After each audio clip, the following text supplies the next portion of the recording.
নিজের সব অন্যায়ের ক্ষমা চেয়ে একলব্যর জীবন থেকে চলে যাচ্ছে আহিরি। সম্পূর্ণ জানতে ভিডিওটিতে একটি লাইক করে দেখতে থাকো। গল্পের শুরুতেই দেখা যায় আহিরি চলে এসেছে বাড়িতে, আর তারপর থেকেই বাড়ির পরিবেশটাই পুরো চেঞ্জ হয়ে গেছে। এর মধ্যে একলব্য বলে, এ কি আহিরি, তুমি এখানে? তোমাকে তো ডক্টর এখন রেস্ট নিতে বলেছিল, তুমি এখন আবার আসতে গেলে কেন? আহিরি তখন বলে, একলব্য, আমার কয়েকটা কাজ ছিল, এখন না আসলে আর হতো না, তাই আমি চলে এসেছি। ময়না তখন বলে, এই আহিরি, তুমি আবার সব চিনতে পারছো? আবারও আগের মতন হবে নাকি? আহিরি তখন বলে, আমি সত্যি কাউকে চিনতে পারছিলাম না একলব্য ছাড়া, কিন্তু ডাক্তারের ভালো চিকিৎসা, টাইমে ওষুধ খাওয়া, বাড়িতে থেকে আমি এখন অনেকটাই সুস্থ, আর আমি এখন সবাইকে চিনতেও পারছি মেজ বৌদি।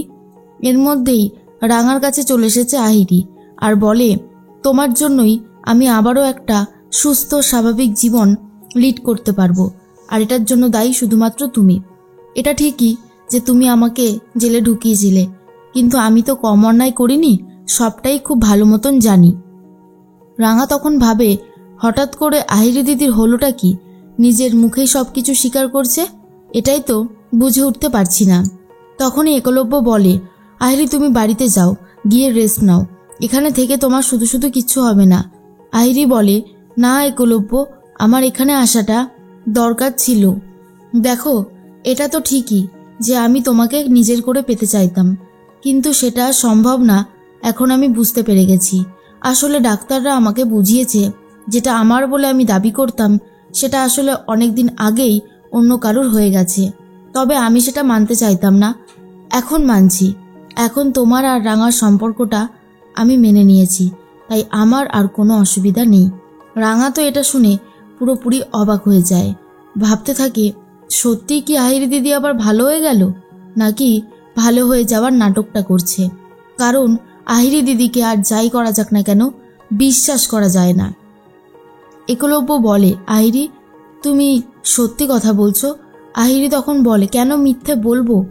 একলব্য, আমি আমার জীবনের সব কিছু হারিয়েছি, সেই তোমার সাথে কাটানো দিনগুলো, আমার চাকরি জীবনের সব দিনগুলোর কথা খুব মনে পড়ে, কিন্তু এটা বুঝে গেছি তুমি আর আমার কপালে নেই। আমি যতই তোমাকে চাই না কেন, কোনোভাবেই আমি তোমাকে আর পাবো না।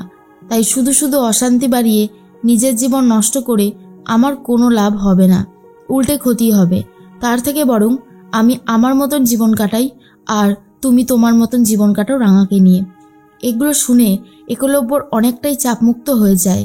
আহিরি বলে, তোমার জীবনের অনেকটা চাপই আমি কমিয়ে দিলাম, সেটা আমি বুঝতে পারছি। আমি এবারে একটু আঙ্কেল আন্টির কাছে যাব, ওদের কাছেও ক্ষমা চাইতে হবে। একলব্য বলে, থাক না, তোমাকে আর ওখানে যেতে হবে না। কিন্তু আহিরি তখন বলে, কেন? তুমি আমাকে একটু ভুল বুঝছো। দেখো, আমি এখানে এসেছি সবার কাছে ক্ষমা চাইতে, সেখানে আঙ্কেল আন্টির কাছেই যদি ক্ষমা না চাই তাহলে কি করে হবে বলো তো? আসলেই আমি ওনাদের কাছে ক্ষমা চাইব, কারণ ওনাদের সাথেও আমি অনেক বেশি অন্যায় করেছি। এর মধ্যেই নবারুণ আর প্রমিতা ঘরে দরজা দিয়ে কথা বলছিল নিজেদের মধ্যে। ঠিক তখনই আহিরি এসে দরজা ধাক্কা দেয়, আর প্রচণ্ড রেগে গেছে প্রমিতা, আর বলে, ব্যাস, জেল থেকে ছাড়া পেলো কি না পেলো, এখানে এসে এখন আবারও ড্রামা শুরু করবে। নবারুণ বলে, তুমি একটু শান্ত হও, আমি দেখছি ও কি বলবে। দরজা খুলতেই আহিরি চলে আসে, আর সাথে এসেছে রাঙা আর একলব্য। রাঙাকে দেখার পর তো আরও রেগে গেছে প্রমিতা, আর বলে, তুই এখানে এসেছিস কেন? আজকাল সব কিছু কাজ করিস, আমার কাছ থেকে একটাও অনুমতি নিস না, তুই যেখানে খুশি যা, এই বলে রাঙাকে ঘর থেকে বার করে দেয়। তখনই আহিরি বলে, আঙ্কেল আন্টি, আমি তোমাদের কাছে ক্ষমা চাইতে এসেছি, আমি সবার কাছেই ক্ষমা চেয়ে নিয়েছি, তোমাদের কাছে ক্ষমা না চাইলে আমার যে খুবই কষ্ট হতো। আমি আর একলব্যর জীবনে থাকবো না, রাঙা আর একলব্য নিজেদের মতো করে সংসার করবে। আমি একলব্যর জীবনে এসে ওর জীবনটাকে জটিল বানিয়ে দিয়েছিলাম, আর সাথে নিজের জীবনও। আমি বুঝে গেছি একলব্যর সাথে আমার ঘর বাঁধার স্বপ্ন আর কোনোদিনও পূরণ হবে না, কারণ অলরেডি একলব্য রাঙাকে বিয়ে করে নিয়েছে।